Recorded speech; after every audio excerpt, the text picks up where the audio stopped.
If someone had told me a month ago that my life would implode because of the people I trusted most, I would have laughed in their face.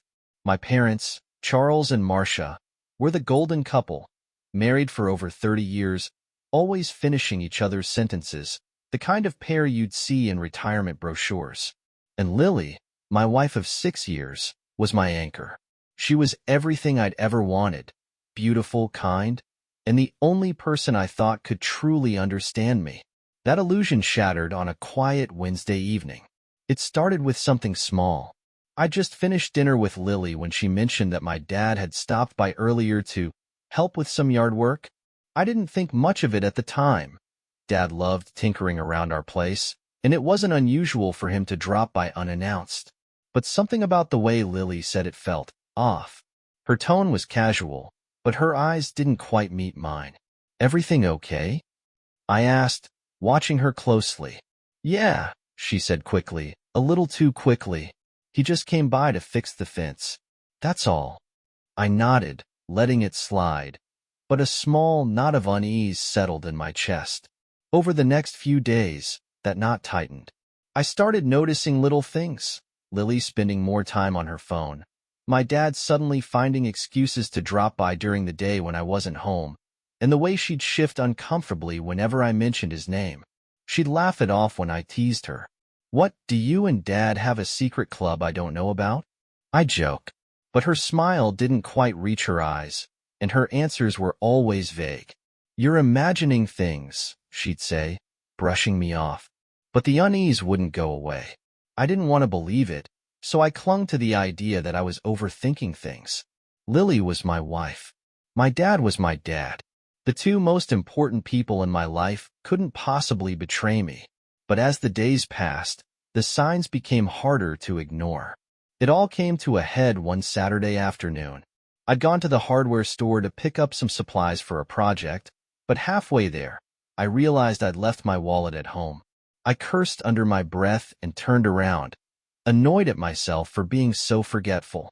When I pulled into the driveway, I noticed Dad's truck parked out front. The knot in my chest tightened.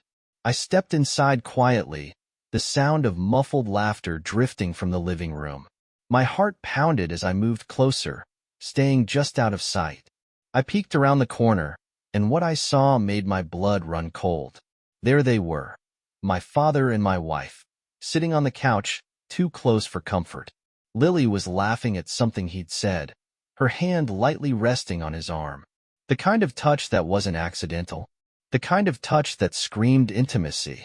I wanted to burst in, to demand an explanation, but something held me back. Instead, I pulled out my phone and started recording. I needed proof, not just for me, but for whatever came next. "I can't believe you got away with it," Lily said, her voice low and playful. "It's all about confidence," Dad replied with a grin. "You just have to act like you belong." They laughed again, and I felt my stomach churn. I didn't stick around to hear more. My hands were shaking as I stepped back and slipped out the door, my mind racing. I drove aimlessly for a while, replaying the scene over and over in my head. What the hell was going on? Was I imagining things? Or was there something deeper happening between them? When I finally got home, Dad's truck was gone, and Lily greeted me like nothing had happened. But I couldn't look at her the same way. The easy smile, the casual way she kissed me on the cheek, it all felt like a lie. I didn't confront her that night. Instead, I started watching, waiting. I began noticing patterns, small details that I might have overlooked before. Dad's visits became more frequent, and he always seemed to show up when I wasn't around. Lily, who used to tell me everything about her day, grew quieter, her explanations vaguer. One night, while she was in the shower, I went through her phone. I knew it was wrong, but my gut was screaming at me to look. I scrolled through her messages, expecting to find something incriminating. Instead, I found nothing. No texts to or from my dad. No calls, no photos, just a clean slate. Too clean. Lily wasn't the kind of person to delete her messages. She loved going back through old conversations, reliving funny moments. But now, her phone was wiped. Every conversation with Dad was gone. like she'd erased a part of her life.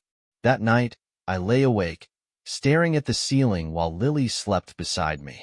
I wanted to believe I was overthinking it, that there was some innocent explanation for the growing distance between us.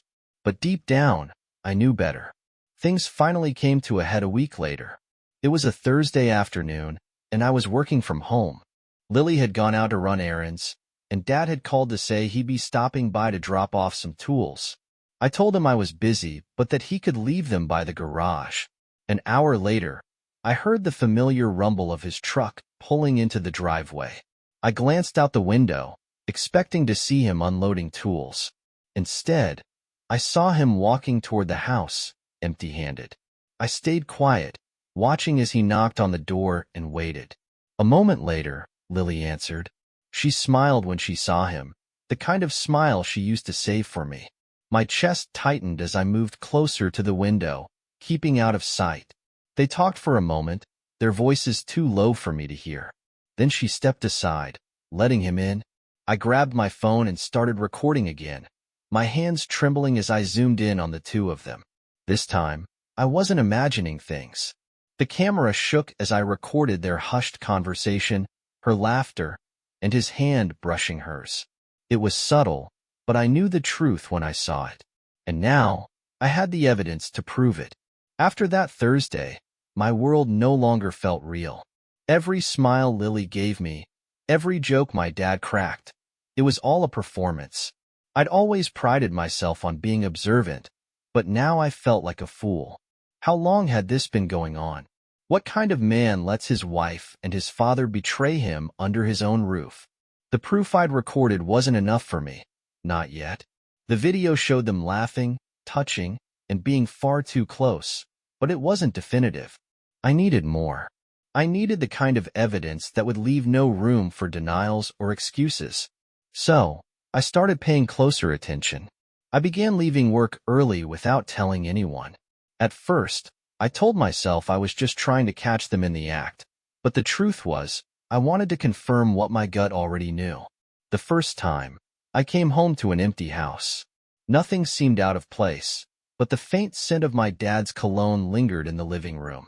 I stood there for a long time, staring at the couch where I'd seen them before. It felt like the walls were mocking me, whispering secrets I couldn't quite hear. I didn't say anything to Lily when she got home, but I couldn't stop thinking about it. The second time, I noticed a new wine bottle on the counter, one Lily didn't drink, but Dad loved. When I asked about it, she shrugged, saying she'd picked it up just in case we had company. Company like Dad? I asked, my voice sharper than I intended. She blinked, her smile faltering. Well, yeah. He's been helping out a lot lately. I thought it'd be nice to have something he likes. Her answer was plausible, but her tone was wrong. Too defensive, too rehearsed. I nodded but didn't say another word. I could see her relief as I dropped the subject, but my suspicions grew stronger. A few days later, I caught them again. I'd parked down the street this time, walking quietly up to the house. The blinds were closed, but I could hear them inside, laughing. It wasn't the kind of laugh you shared with family. It was intimate, personal. My blood boiled as I listened, but I forced myself to stay calm. I recorded their voices through the thin walls, catching snippets of their conversation. You're bold, Lily said, her voice low and teasing. You love it, Dad replied, his tone dripping with confidence. I clenched my fists, my nails digging into my palms. I'd heard enough. That night, I couldn't even look at Lily. She kissed me goodnight as if nothing had happened, curling up next to me in bed. I stared at the ceiling, my mind racing. How could she act so normal, so loving, after everything? But the worst was yet to come. The following week, my mother called to invite us over for dinner. My first instinct was to say no. I couldn't bear the thought of sitting across from my dad, pretending everything was fine. But I needed to see if she knew. My mom had always been sharp, quick to pick up on things others missed. If she suspected anything, she'd let it slip. The evening started out normal enough. Mom cooked her famous lasagna, and Dad poured drinks while cracking bad jokes. Lily fit right in, laughing along and complimenting my mom on the meal. But then something strange happened. When Dad handed Lily her drink, their hands lingered a second too long. Mom's eyes flicked between them, her smile tightening. For a moment, I thought she might say something, but she didn't. Instead, she excused herself to the kitchen. I followed her, my heart pounding.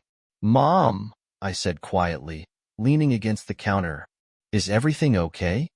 She hesitated, wiping her hands on a dish towel. "Of course. Why wouldn't it be?" "You seemed off," I pressed, searching her face.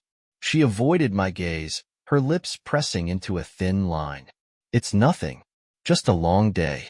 But it wasn't nothing. I could see it in her eyes, the suspicion, the unease. She knew. Maybe not the full truth, but enough to sense that something was wrong. The rest of the evening passed in a blur. I couldn't focus on the conversation, my mind consumed with what I'd seen and my mom's reaction. As we drove home, Lily was quiet, her usual chatter absent.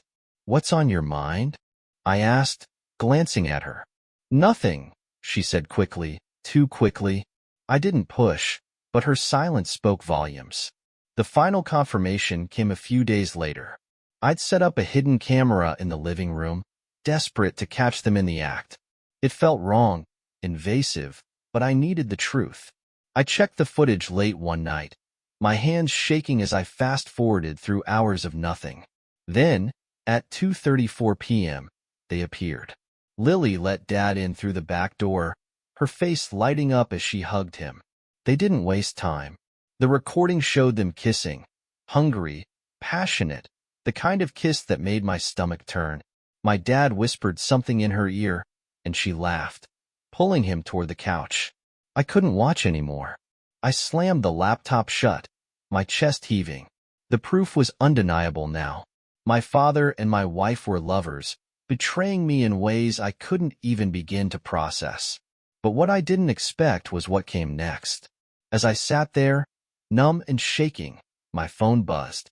It was a message from my mom. "Call me," it read. "We need to talk." I stared at the screen, my heart racing. What did she know? And why now? I dialed her number with trembling hands, my pulse pounding in my ears as the phone rang. "Ethan," she said, her voice calm but tense. "I think we need to meet in person." Her words hung in the air, heavy with implication. "Tomorrow," she continued. "Come by the house. There are things we need to discuss." I stayed silent for a moment, gripping the phone tightly. My mother's tone was enough to tell me that whatever she wanted to discuss would only add fuel to the fire that was my life.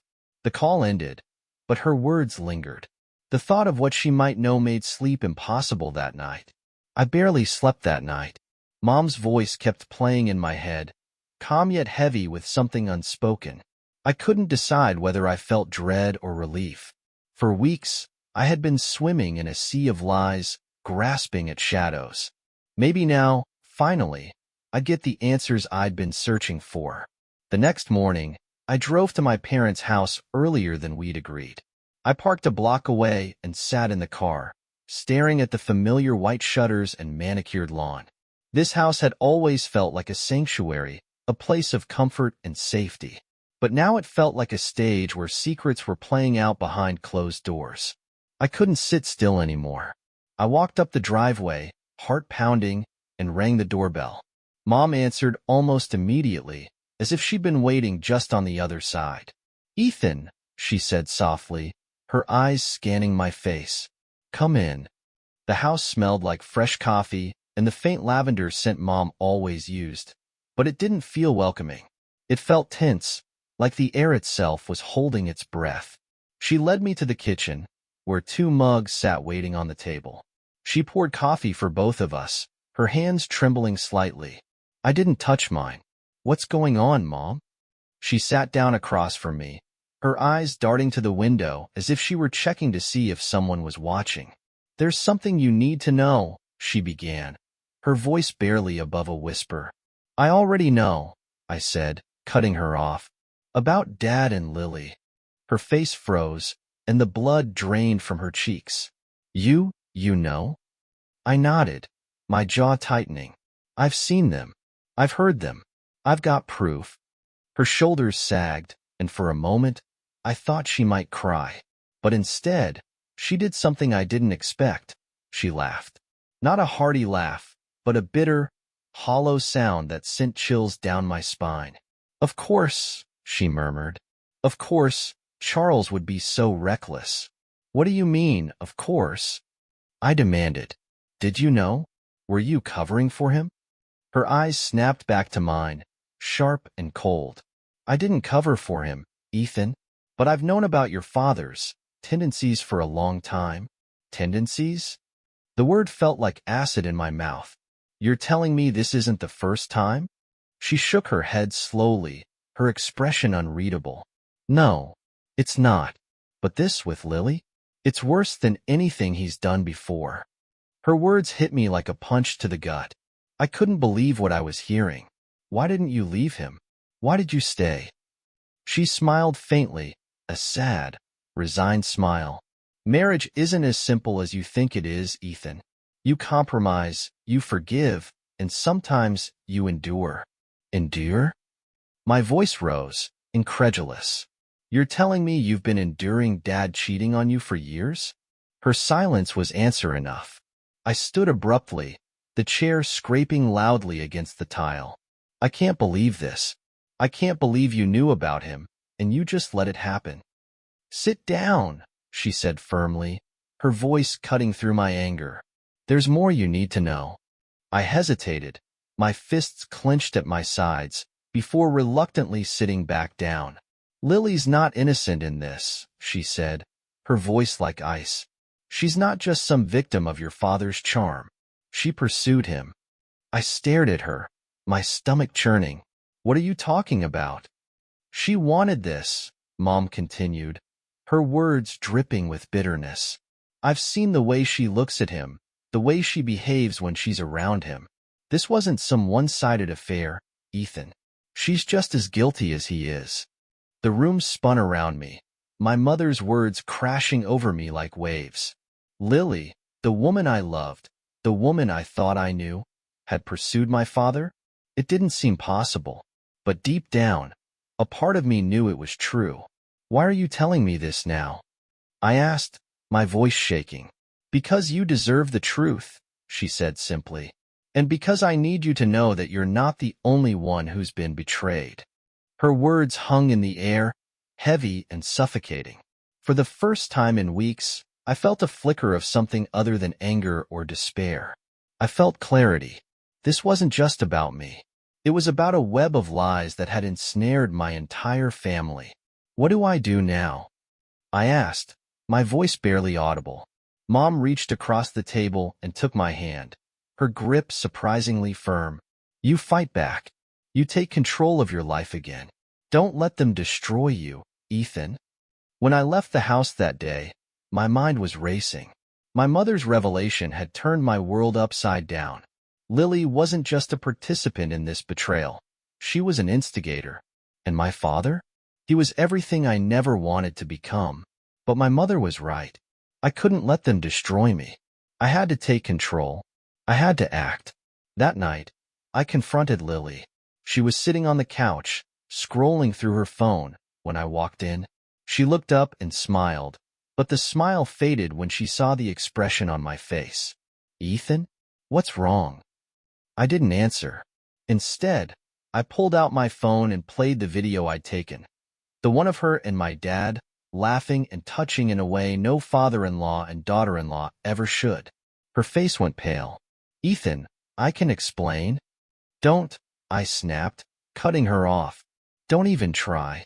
She stood, her hands trembling. Please, just let me. No, I said, my voice cold and steady. I know everything, Lily. Everything. Tears welled in her eyes, but I didn't care. I couldn't care. Not after what she'd done. I trusted you, I said, my voice breaking. I gave you everything, and this is how you repay me? With my own father? She tried to speak, but I didn't let her. Get out, I said, pointing to the door. Pack your things and leave. Ethan, please. Leave. I shouted, my voice echoing through the house. She hesitated for a moment, then turned and walked toward the bedroom to pack her things. I stood in the living room, my chest heaving, as the weight of what I'd just done settled over me. But it wasn't over. Not yet. The house was eerily silent after Lily left. Her absence wasn't comforting. It was haunting, a reminder of everything I'd lost and everything I was beginning to understand. I paced the living room, the video of her and my father replaying in my mind like a broken record. But it wasn't over yet. I still had to confront the man who had helped dismantle my life, my father. The next morning, I drove to my parents' house, my chest tight with anger and anticipation. I didn't call ahead. I didn't need to. I knew Dad would be there, nursing his coffee like he did every Saturday morning, acting like the picture-perfect family man. As I parked in the driveway, I sat for a moment, gripping the steering wheel and steadying my breath. This wasn't going to be a civil conversation.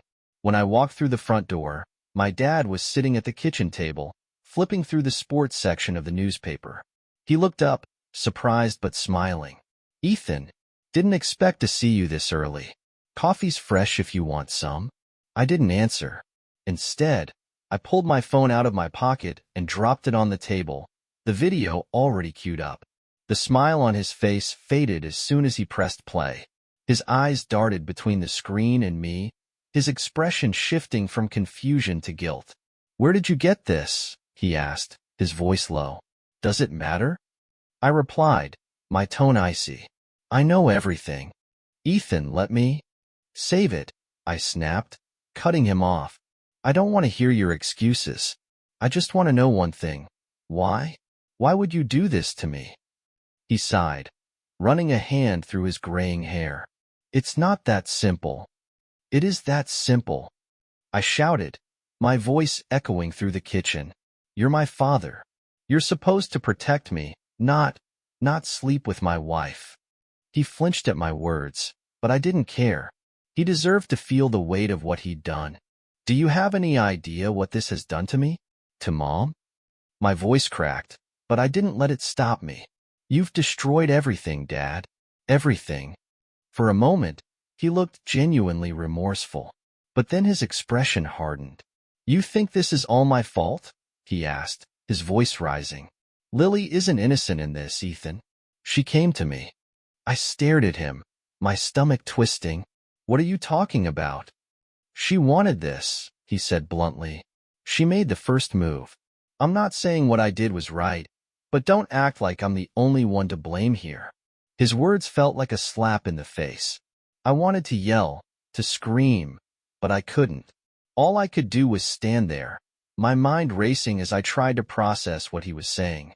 "You're disgusting," I said finally, my voice low but shaking with rage. "I can't even look at you."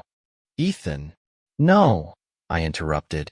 "You don't get to explain. Not to me, not to anyone. You're done."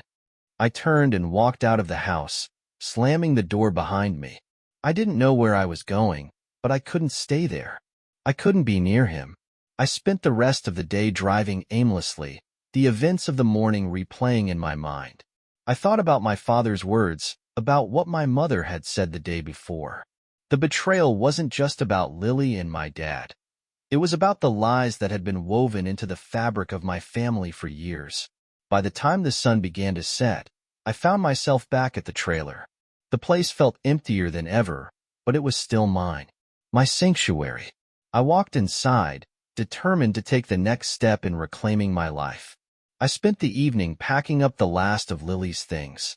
Every piece of clothing, every photo, every trace of her went into a box. As I worked, I felt a strange sense of clarity. For the first time in weeks, I knew what I needed to do. When the boxes were packed, I called my mom. "Ethan," she said, her voice soft. "Are you okay?" "No," I admitted, "but I'm getting there." She paused, as if she didn't know what to say. "I'm sorry," she said finally, "for everything." "It's not your fault," I said, though the words felt hollow. "But I need your help." "Anything," she said immediately. "What do you need?" I hesitated, then told her my plan. The next morning, I drove to a storage facility on the edge of town, where Mom was waiting for me. Together, we unloaded the boxes of Lily's things, stacking them neatly inside the storage unit I'd rented. When we were finished, I handed Mom the key. "Make sure she gets this," I said, my voice steady. "She'll call you," Mom said, her expression concerned. "She'll try to explain."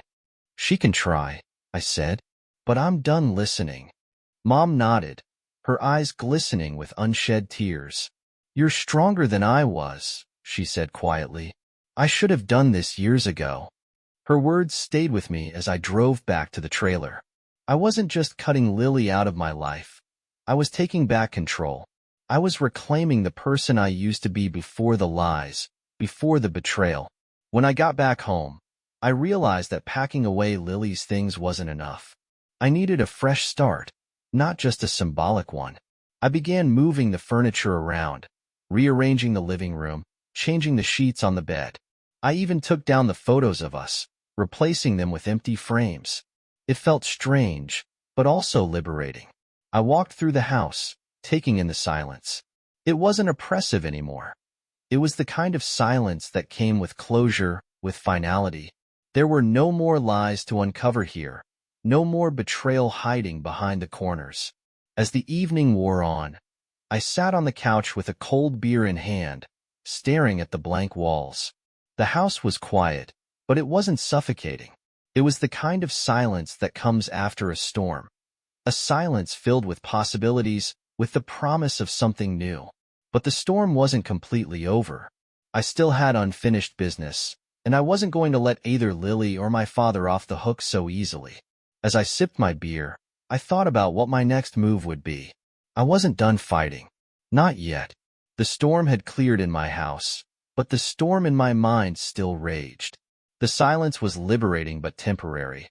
I knew I couldn't truly move on until I confronted the weight of everything that had been done to me. My father and Lily had torn apart my life, but the web of lies ran deeper than just them. It was time to take control. The first step of my plan was Lily. As much as I wanted to cut her out completely, I knew she wouldn't just disappear. She'd fight to stay relevant, to explain, to manipulate. That's who she was. I wasn't going to let her dictate the terms of our final chapter.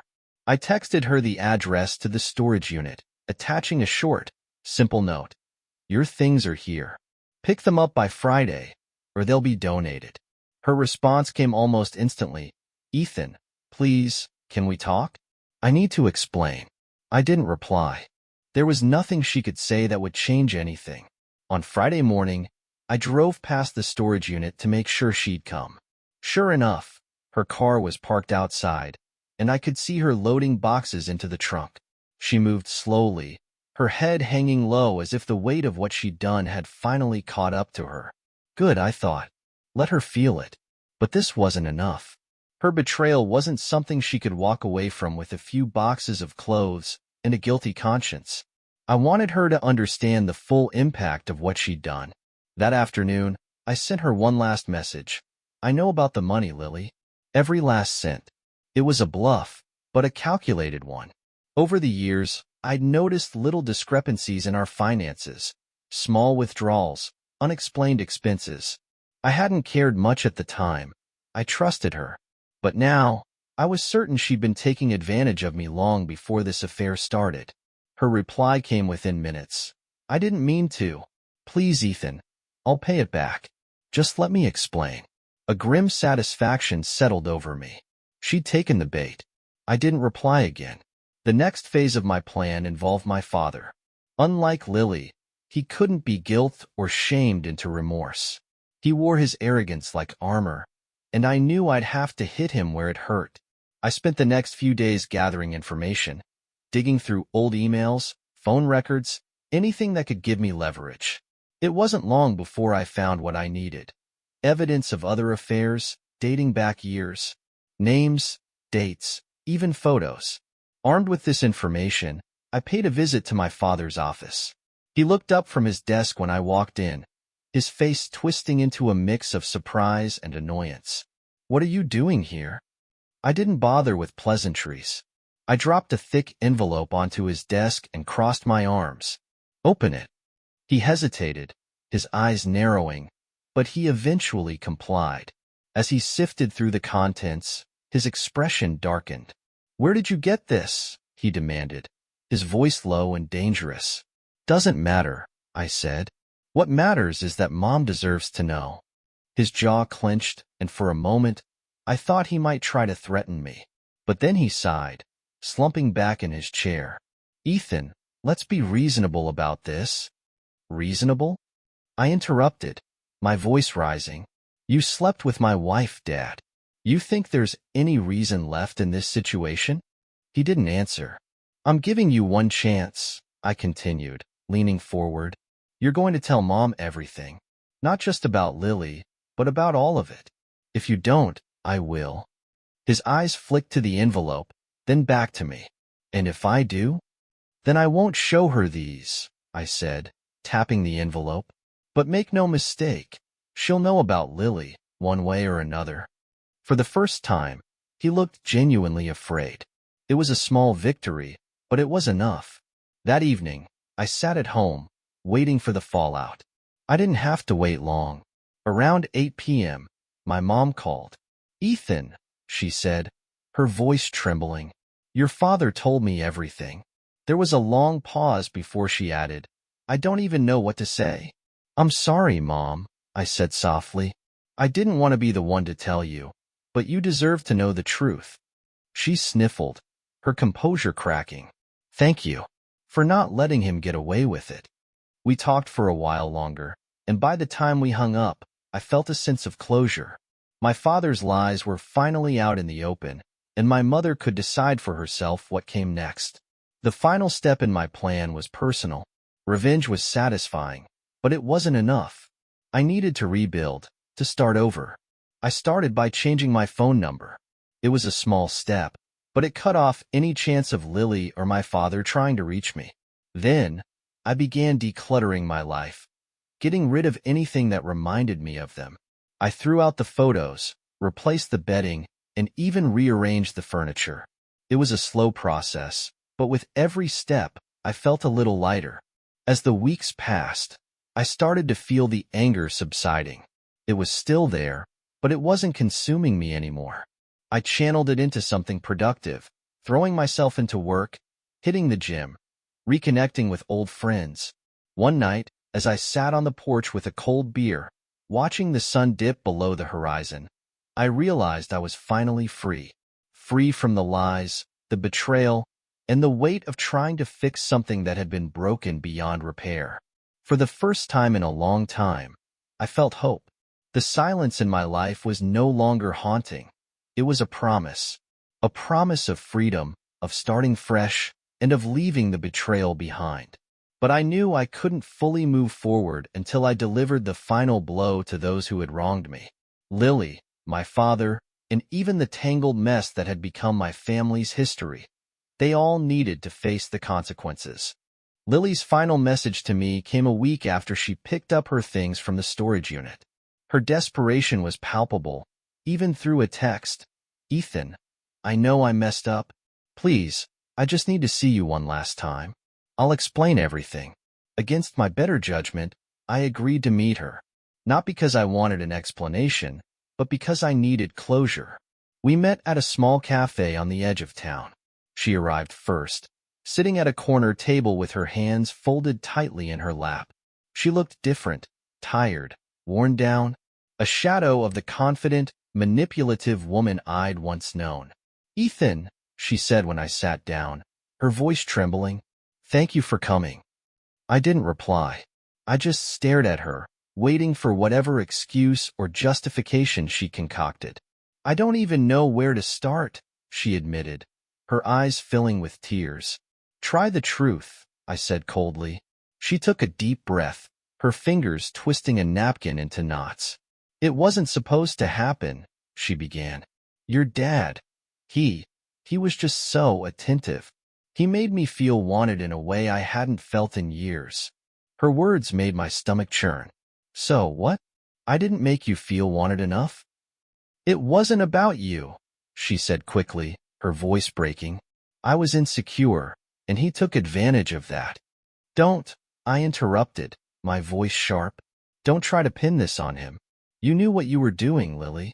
You knew exactly what you were doing. She opened her mouth to respond but closed it again, the weight of my words sinking in. For a long moment, neither of us spoke. I'm sorry, she whispered finally, her tears spilling over. I ruined everything. You did, I said simply, rising to my feet.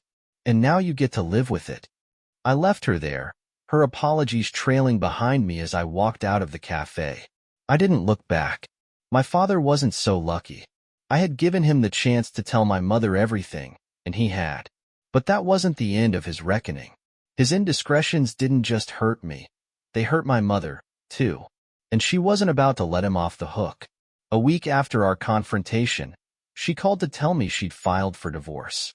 It's not just about Lily, she said, her voice steady despite the heartbreak. It's about everything. The lies, the affairs.